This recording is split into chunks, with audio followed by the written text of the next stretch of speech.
पिछले 12 घंटे के अंदर ईरान, अमेरिका, इजराइल से जुड़े सारे अपडेट्स हम आपको देंगे। लेकिन उसके पहले एक छोटा सा जिक्र मैं करना चाहूँगा। आज मुझे अचानक जो है वो मुंगेरी लाल के हसीन सपने, एक सीरियल आया करता था टीवी पे, हम उसे देखा करते थे, छोटे थे हम लोग तो वो सीरियल देखते थे। उसमें मुंगेरी लाल जो होता वो रोज़ एक सपना देखता और उसमें सपने में बड़ी अच्छी अच्छी चीज़ें देख रहा होता, बड़ा खुश हो रहा होता। लेकिन आखिरी में जब सीरियल ख़त्म होने वाला होता तो कोई आके मुंगेरी लाल को उठा जाता, उसे जगा देता और मुंगेरी लाल को अचानक महसूस होता कि भाई मैं जो देख रहा था वो तो ख्वाब था, हकीकत नहीं, और मैं सपने में ही अच्छी अच्छी बातें देख रहा था, और मुंगेरी लाल जो है वो आखिरी में जाग जाता। तो अब ये विचार कैसे आज मुझे क्यों इतने पुराने सीरियल की याद आई? हो सकता है वो एक मैंने बयान पढ़ा डोनाल्ड ट्रंप का, उसमें वो कह रहे हैं कि मैं जल्दी ही हॉर्मूज को अमेरिका का हिस्सा बनाने जा रहा हूँ, यानी मैं अमेरिका की टेरिटरी घोषित करने जा रहा हूँ हॉर्मूज को मैं अमेरिका में मिलाने वाला हूँ, इस तरह का बयान आया उनका। Trump says he will make Strait of Hormuz a US territory pretty soon. मैं जल्दी हॉर्मूज को जो है अमेरिका की टेरिटरी बना दूंगा। और उसके साथ उन्होंने ये भी कहा कि हम ईरान के खिलाफ जो है अब तक का सबसे बड़ा इकोनॉमिक ब्लॉकेड करने जा रहे हैं, और ईरान के खिलाफ आर्थिक जो प्रतिबंध हैं वो सबसे स्ट्रांग होंगे, और जो ब्लॉकेड है इकोनॉमिक, कोई जहाज़ अंदर नहीं जाने देंगे, ईरान की इकॉनमी को जो है हम बुरी तरह से दबाव में ले आएंगे। इस तरह के बयान उनकी तरफ से आए। तो अब ये जो बयान है कि हॉर्मूज को लेकर जो डोनाल्ड ट्रंप ने कहा, उसको लेकर फिर ईरान की तरफ से जवाब भी आ गया। ईरान की तरफ से जो ईरान के डिप्टी फॉरेन मिनिस्टर है काजिम गरीबाबादी साहब, उनकी तरफ से उन्होंने कहा कि हॉर्मूज ईरान का था, ईरान का है और ईरान का ही रहेगा, बात नंबर 1। और बात नंबर 2, उन्होंने ये भी कह दिया कि ईरान की सेनाएं तब तक हॉर्मूज को ब्लॉक करके खड़ी रहेंगी जब तक अमेरिका यहाँ से अपनी सेना लेकर वापस नहीं चला जाता। तो ईरान की तरफ से ये जो ख्वाब देख रहे हैं डोनाल्ड ट्रंप, तो ईरान ने अचानक जगा दिया उन्हें कि होश में आ जाओ, नींद से जाग जाओ और देख लो कि आप क्या कह रहे हो। तो ये हॉर्मूज को लेकर आज बड़ा सोशल मीडिया में सब जगह ट्रेंड हो रहा है बयान, जिसमें डोनाल्ड ट्रंप कह रहे हैं कि मैं हॉर्मूज को हिस्सा बना दूंगा। हकीकत क्या है? हकीकत सुन लीजिए जरा, हकीकत क्या है। यूएई के एक और जहाज़ को ईरान ने ओमान के पास ठोक दिया है, वो जहाज़ तबाह हो गया है। 2 जहाज़ जो परसों तबाह हुए थे वो एक अलग बात है, जो परसों जो 2 जहाज तबाह किए गए यूएई के, वो अलग बात थी। ये लेटेस्ट हमला है, नया हमला है। Tension in the straight of Hormuz have escalated again after the United Arab Emirates state owned oil company ADNOC reported that one of its vessel came under attack while transiting the strategic waterway on August 14। 14 तारीख की रात को UAE का एक जहाज़ जो कि Oman के पास से गुजर रहा था, उसके ऊपर हमला होता है और उसको जो है जहाज़ को तबाह कर दिया जाता है। यानी ये यूएई के जहाज़ के ऊपर, अगर हम पिछले बात करें 48 घंटे की, तो ये चौथा जहाज़ है यूएई का जिस पर हमले की खबरें हैं। उसमें एक जहाज़ तो बहुत ही, जो पहला हमला हुआ था जहाज़ में, उस पर 4 बैलिस्टिक मिसाइल्स दागी, 4 missiles, anti ship missiles, ballistic नहीं, एंटी शिप मिसाइल्स दागी गई थी।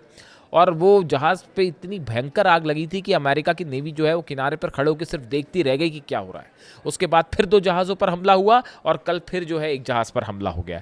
यूएई की सरकारी तेल company Abu Dhabi national oil company यानी ADNOC ने बताया कि उसके एक जहाज़ पर स्ट्रेट ऑफ हॉर्मूज से गुजरते समय हमला हुआ है, और उन्होंने इसकी जानकारी दी है और बताया है कि किस तरह से हमला हुआ वगैरह वगैरह, और उसकी फिर आलोचना की गई है। अब यूएई ने इसको लेकर ईरान पर निशाना साधा है और ये आरोप लगाए हैं कि जिस तरह से हमले हो रहे हैं इसे फ़ौरन रोकिए वरना ठीक नहीं होगा।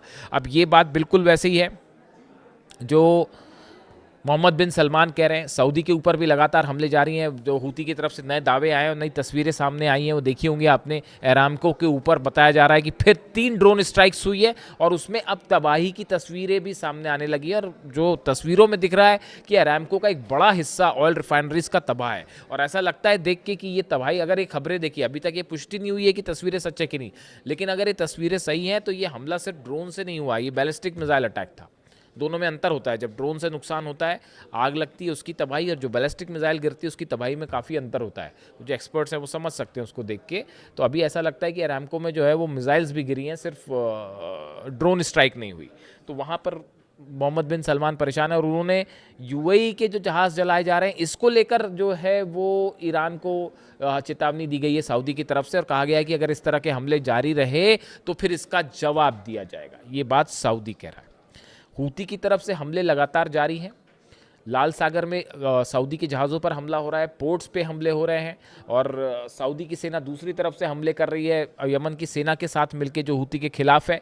और बताया जा रहा है कि 30 लड़ाकों की मौत हुई है जिनको दफनाया गया, उसकी तस्वीरें भी बाहर हैं। यानी आप देखिए एक बड़ी जंग सऊदी और हूती के बीच में छिड़ चुकी है, जो दोनों तरफ से लगातार स्ट्राइक्स हो रहे हैं, हमले हो रहे हैं। समंदर बंद है, बाब बंदे बंद है, लाल सागर बंद है, और अब यूएई के जहाज़ जो हैं वो हॉर्मुज में निशाना बनाए जा रहे हैं। देखिए जिस स्ट्रैटेजी पे हूती काम कर रहा है, जिस स्ट्रैटेजी पे ईरान काम कर रहा है, ये बिल्कुल एक जैसी हैं। जिस स्ट्रैटेजी पे पुतिन काम कर रहे हैं वो भी इन्हीं की तरह है, उस पर मैं अलग से बात करूँगा। इशारा फिलहाल समझ जाइए कि हूती, ईरान और रूस जिस तरह से मुकाबला कर रहे हैं, वो यूक्रेन का मुकाबला कर रहे हैं, ये सऊदी का, और ये बाकी अमेरिका और अरब देशों का ईरान मुकाबला कर रहा है। जो स्ट्रैटेजी अपनाई गई है ये एक जैसी है, इस पर हम अलग से बात करेंगे। खैर, अब ये जहाज़ पर हमला है यूएई के, यानी यूएई सऊदी दोनों निशाने पर हैं। वहाँ पर खबरें आ रही हैं कि देशों की सेना बनाने की जो प्रक्रिया है वो शुरू हो गई है, उसे तेज कर दिया गया है, और कई देशों की सेना जो है वो जल्दी ही आपको एक फॉर्मेशन के रूप में दिख सकती है, समंदर में देखी जा सकती है, जिस तरह से सऊदी पर हमले हो रहे हैं। इसके अलावा देखिए एक और अहम खबर अब्राहम लिंकन को लेकर है, जो वो खबरें आई, जिस तरह से आपने देखा कि अब्राहम लिंकन में जो है वो सुसाइड्स की खबरें आई, अब्राहम लिंकन में जो है वो फौजी आपस में भिड़ गए, अमेरिकी फ़ौज आपस में भिड़ गई, हाथापाई हुई और चाकू चले, उसमें कई लोगों की मौत की खबरें आई। बताया जा रहा है कि वहाँ खाना नहीं है, उस पर पीने का पानी नहीं है, साफ़ सफाई के इंतजाम नहीं है, इस तरह के तमाम खबरें आई। अब उसको लेकर अमेरिका में अच्छा खासा घमासान छिड़ा हुआ है।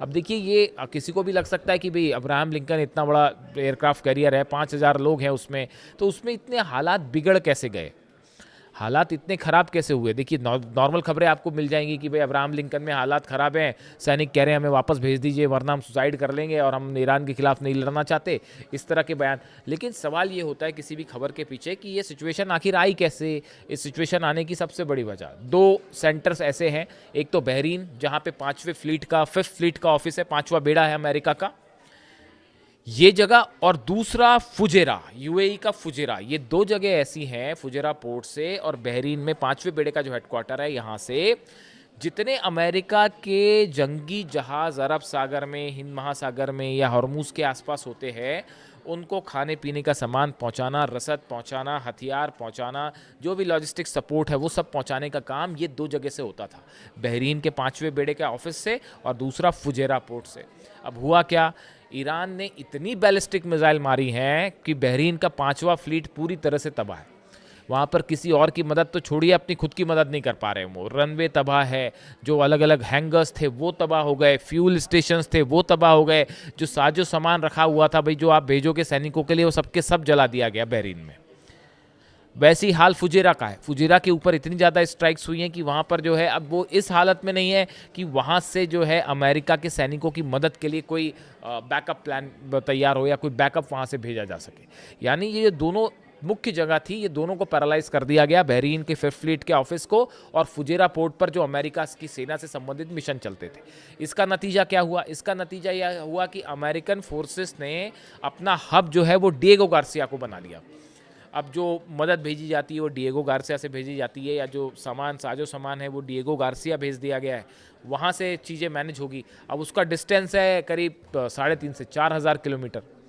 तो जो चीज़ फुजेरा से सप्लाई आसानी से हो जा रही थी, बहरीन से आसानी से सप्लाई हो जा रही थी, अब 4,000 किलोमीटर से कोई चीज़ अगर सप्लाई होगी तो उसमें वक्त तो लगेगा ही और वो सही समय पर नहीं पहुँच पाएगी।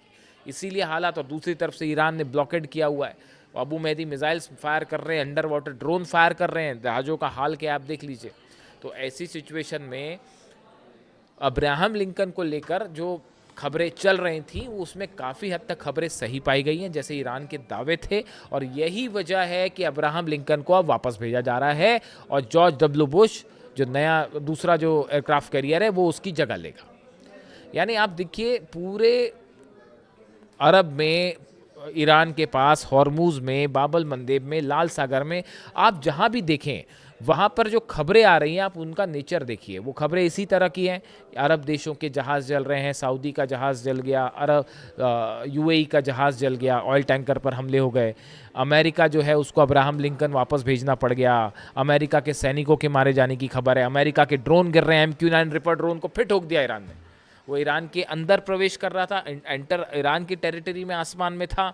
ईरान ने अपना नया डिफेंस सिस्टम मारा और MQ-9 रिपर ड्रोन, अरबों रुपए कीमत है जिसकी, वो तबाह कर दिया गया।